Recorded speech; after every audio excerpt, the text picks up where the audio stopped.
Data is the game. Data is the game, I agree. Instead of real estate investors, we call ourselves a marketing lead gen. But in terms of the ratio between gross rents to acquisition price, I think there's a huge opportunity. So it's shiny and whatever, but there's a lot of work behind all this.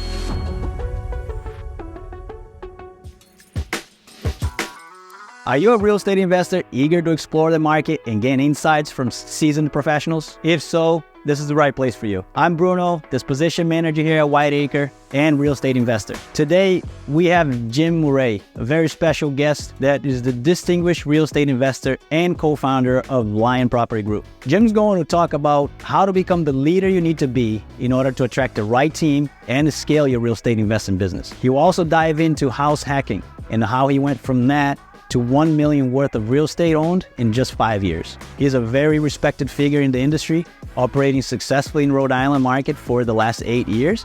And we're very, very fortunate to have him here today with us. But before we dive into the conversation with Jimmy, if you enjoy content like this and want to stay updated on Whiteacre's latest developments, check out our monthly newsletter. It's your go-to source for updates on deals, events, and much more that we're doing. And of course, don't forget to hit that subscribe button.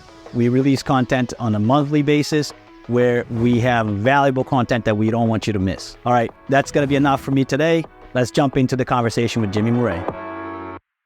All right, I have Jim here today. Jim, it's very exciting to have you here. We've been looking forward to have you come on board. So really appreciate your time. But why don't you just tell us a little bit of who you are and why do we have you here today? No doubt, guys. So Jimmy Murray, co-founder of Lyon Property Group, based out of Rhode Island. Core business is property management, where we manage 900 doors.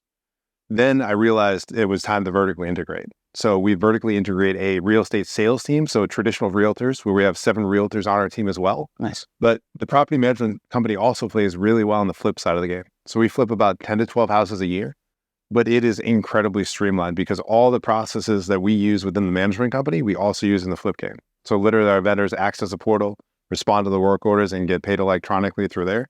And if you guys have flipped houses, you know that it is very challenging on the accounting side.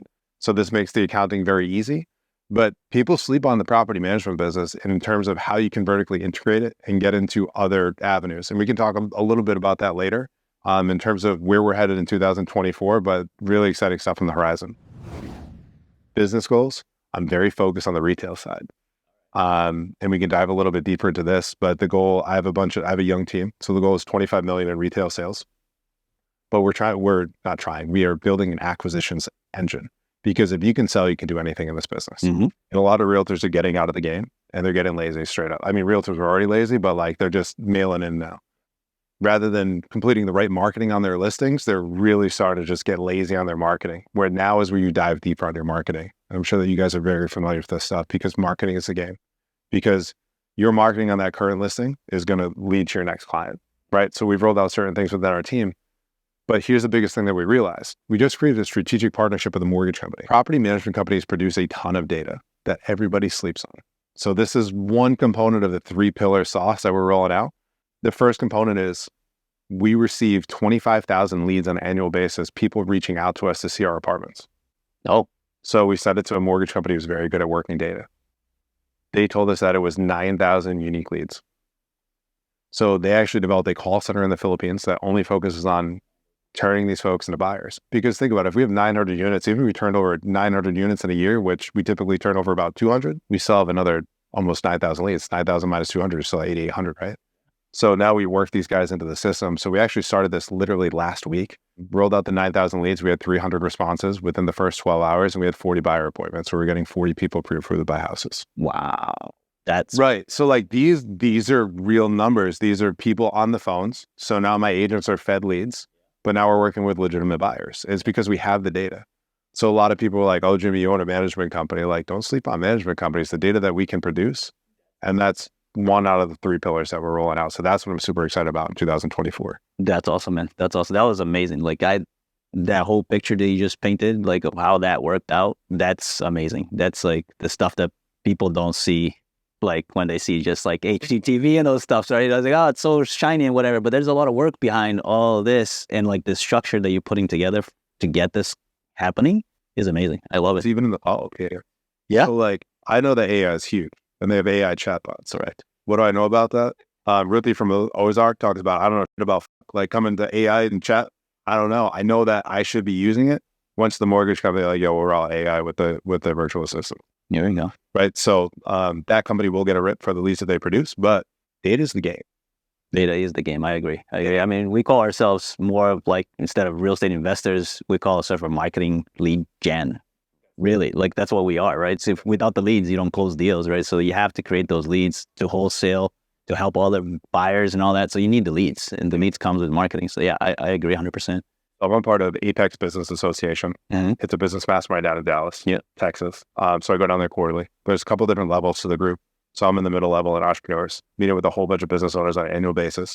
But literally at the end of last week, I'm down there, and the guy who runs Apex is Ryan Stewman on Instagram. He's a hardcore closer if you want to look him up. He's incredible human. What he was talking about, he goes, you could be the greatest sales guy in the world, but if your marketing's trash, doesn't generate leads, it doesn't matter how good of a closer you are.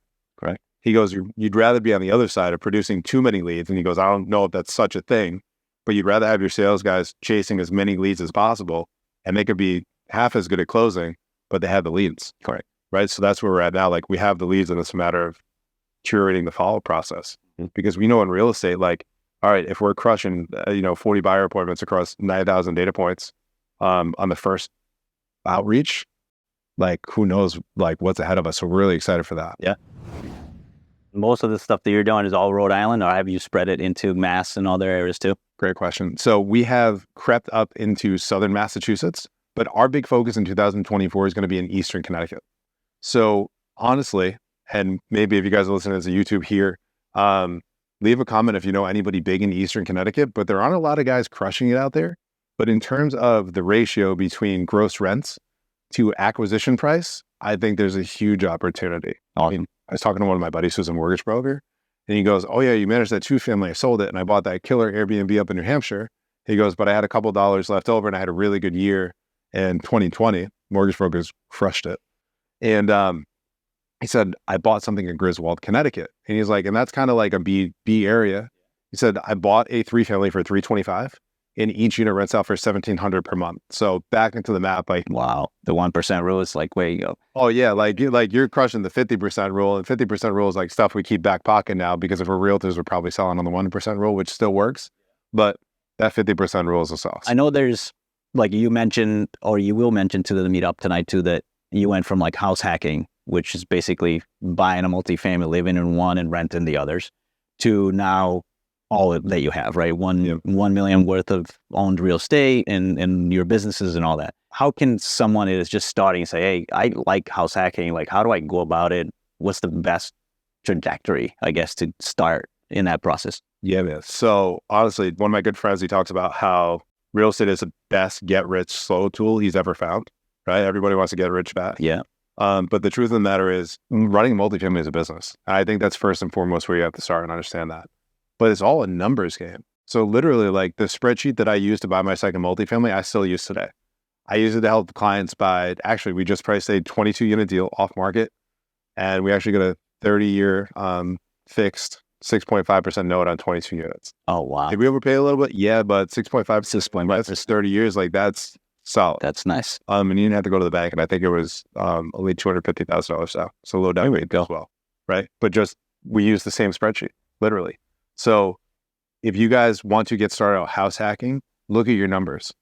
But the one piece of advice that I would give you that is super, super important, most realtors are going to tell you, go out into the market and look at multifamilies and develop your farm area, right? So if you want to buy in Dedham, Massachusetts, go out and see how many multifamilies you can buy in Dedham. I don't know if there are a lot of multifamilies in Dedham, but your guys over at Whiteacre can definitely help you out. Start there. But the part that people sleep on, if you were going to buy a multifamily property, go out and go to rental showings.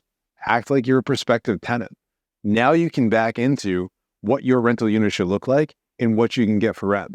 Because if you don't know what you can get for rent, you're dead in the water.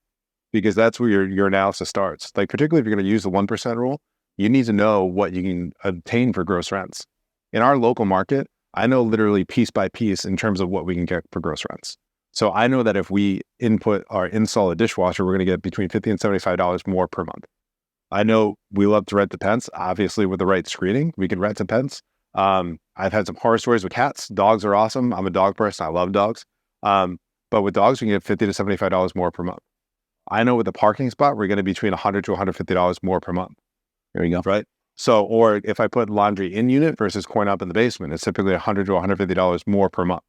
So as you start backing into these components, now you can attract and retain the right tenants at the rents that were in your target when you're acquiring these buildings. But it all starts with seeing prospective rentals. That's good insight. I like that. I never thought about like going in like as like people do when they're buying houses, right? You go and see a bunch of houses, even if you're not ready yet, you don't have your pre-approval. Some people are starting to go into the houses just to look, man. Right? Yeah. So it's kind of the same concept, but in the rental side. Because now you can kind of see what's out there. Because essentially, you're just trying to create an informed basis when you're ready to pull the trigger. Right. So when you see that property, you're like, yes, I can make this offer at this amount. That makes sense. That makes a lot of sense. Appreciate that. And on that segue of house hacking or owning your own properties, right? I know millennials now have like this whole thing about being flexible, right? I'm going to rent, I don't know, some of them decide to live in friggin' city of Boston paying $4,000 for a studio, right? And rent just because they want to be flexible. Like, what are the advantages that millennials should look into of like owning in real estate instead of paying rent? I think there's more financial protection, right? So think about it. If you're in downtown Boston, your example, you're paying $4,000 a month. Every month, it's $4,000. That's a lot of money. To me, that's not flexible. No. Versus you buy a 2-family or 3-family, you have a portion of your mortgage covered. I'm not sure where prices are up here, right? But essentially, if you buy a 3-family, you're going to think 2 units are helping you pay that mortgage every month and probably a couple of utilities.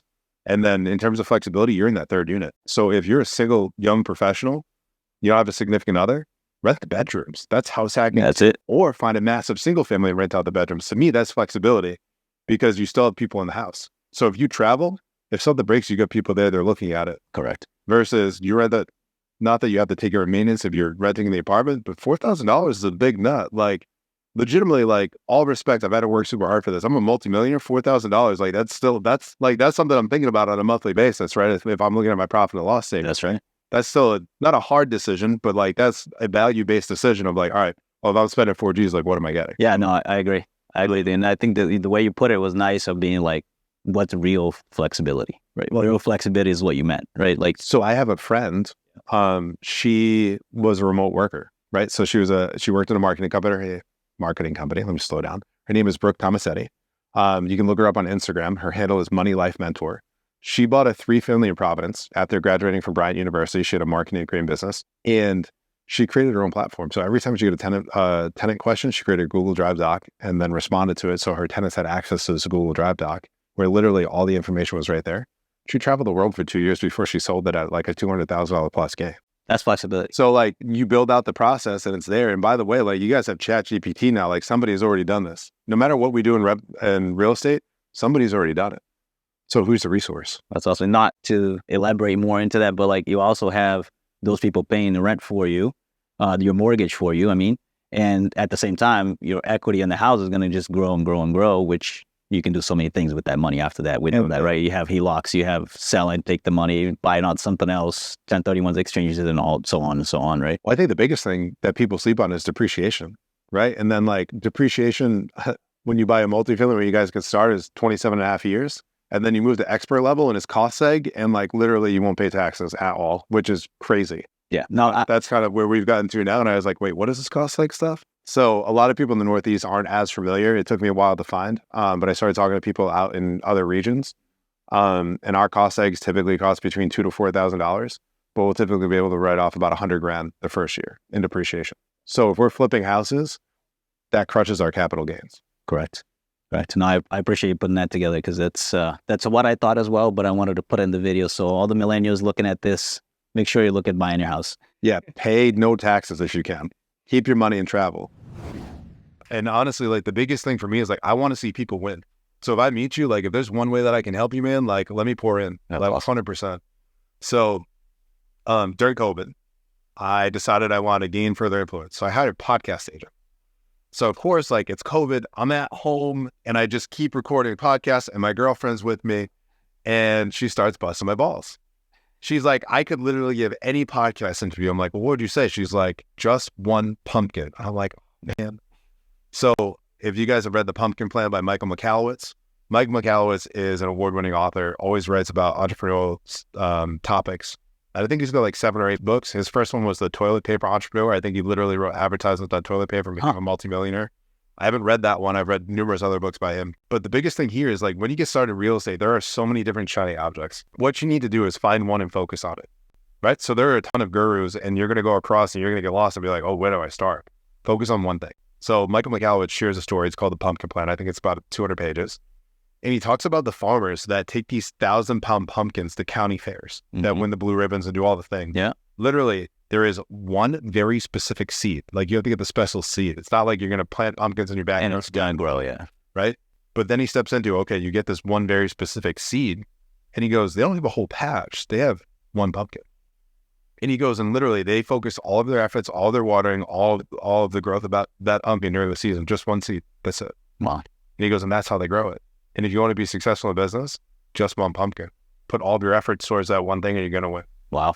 That's huge. That's huge because and what you're saying is exactly what it is, especially on our real estate realm, right? You have multifamily, single family, flips, short-term rental, mid-term rental, long-term rental, like freaking like everything, right? And like people just want to do everything. And now sub-2 and creative financing and all that stuff, right? So it's like... No, eventually you build a team, right? That you can get to. Yeah. People that specialize in different things because people are like, well, Jimmy, you have all these things going on. But like literally, like I'm pouring into each member of the team, so I'll go out and I'll learn it, and then we'll build it together. Or have that one person focus on that segment.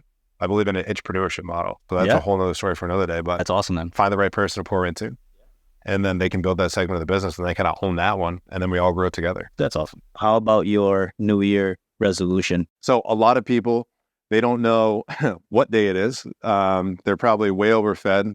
Pants are fitting a little bit tighter, and they can't figure out what's going on before they jump into that New Year's resolution. But I would say the biggest thing is whatever you choose, you have to choose to live your life differently. So it's not that resolution in terms of I'm going to go to the gym. It's like, how am I going to make sure that I live differently? And it starts with habit stacking, in my opinion. So literally, it could be as simple as stacking a habit on back of brushing your teeth. If there is a healthy habit that you have, if you can stack a habit on top of that, that's going to help you live it rather than just be a resolution.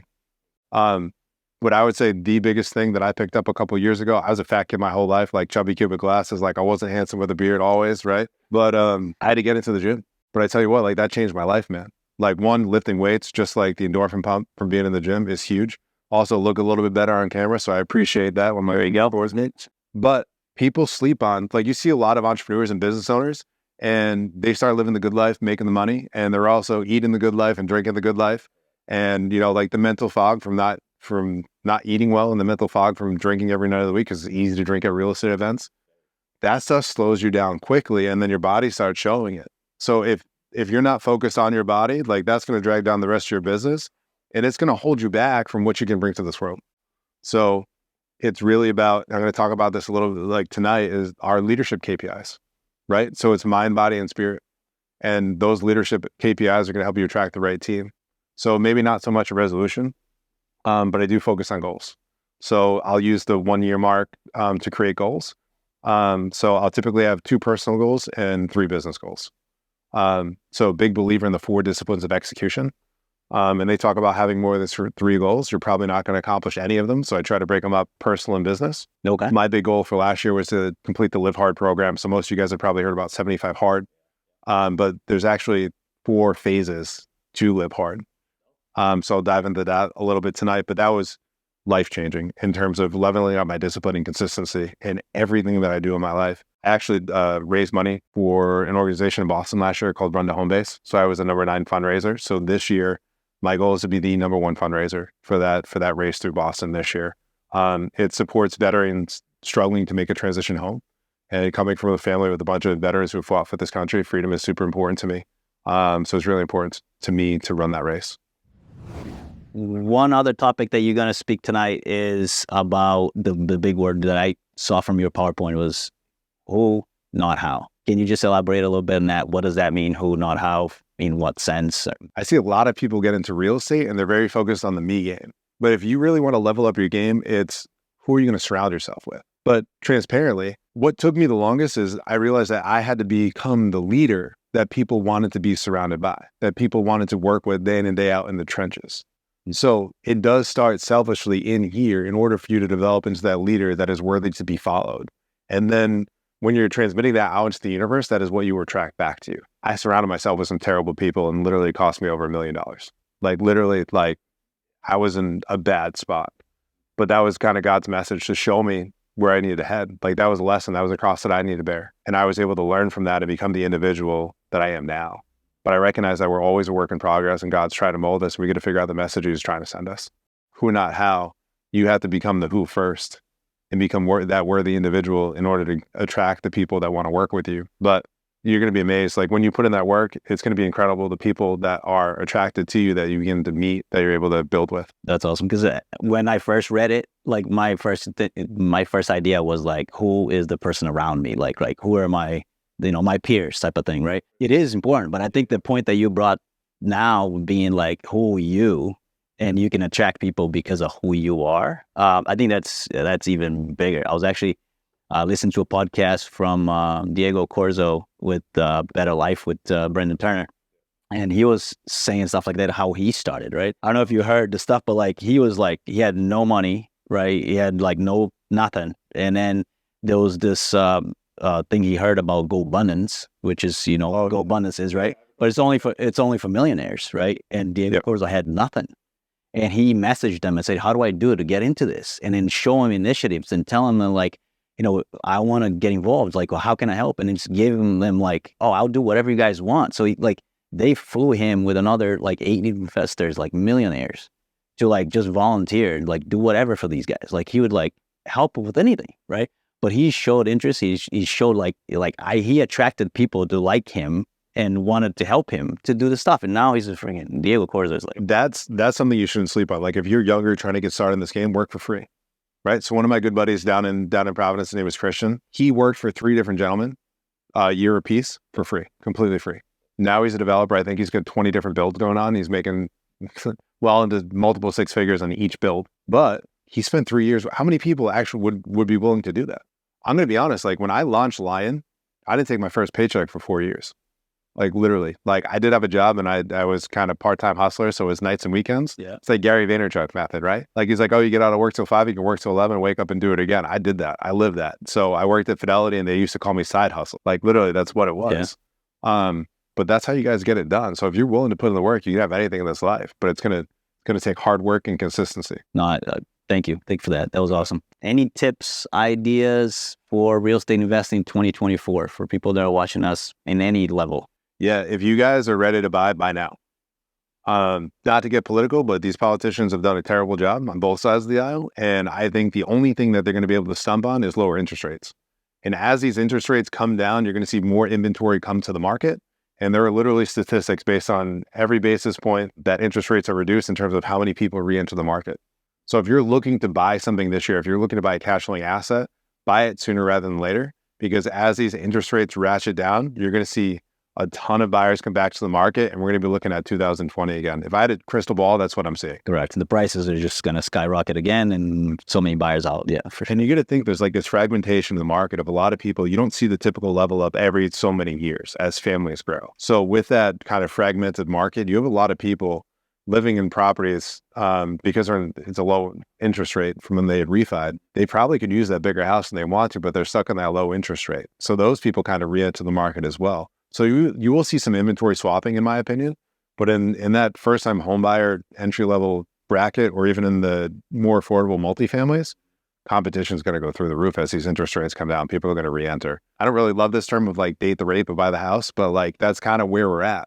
You can always refinance. Do we go back up to 8% again? I'm not the Fed. I don't know, but I can tell you that over the next 6 months to a year, I do see interest rates coming down as the low 5s. Great point. So buy now. Don't wait. Thank you again. Appreciate it. This was awesome. I can't wait for the meetup so we can like have more conversations over there and people will be excited about that. But before we wrap it up, like how do people find you? So just give a quick shout out here of how people can reach out to you, talk to you. So if you guys want to check me out on Facebook, my name on Facebook is Jimmy Murray, Muray. Or on Instagram, I would say more of my more candid stuff on Instagram on my story, and the handle is The Notorious CFK. Awesome, man. I appreciate it again. And if you guys like this video, press the like button, subscribe. We have these videos on a monthly basis. So we look forward to sharing more content with you very soon. Thank you. Appreciate it, man. Thank you. That was awesome. Good.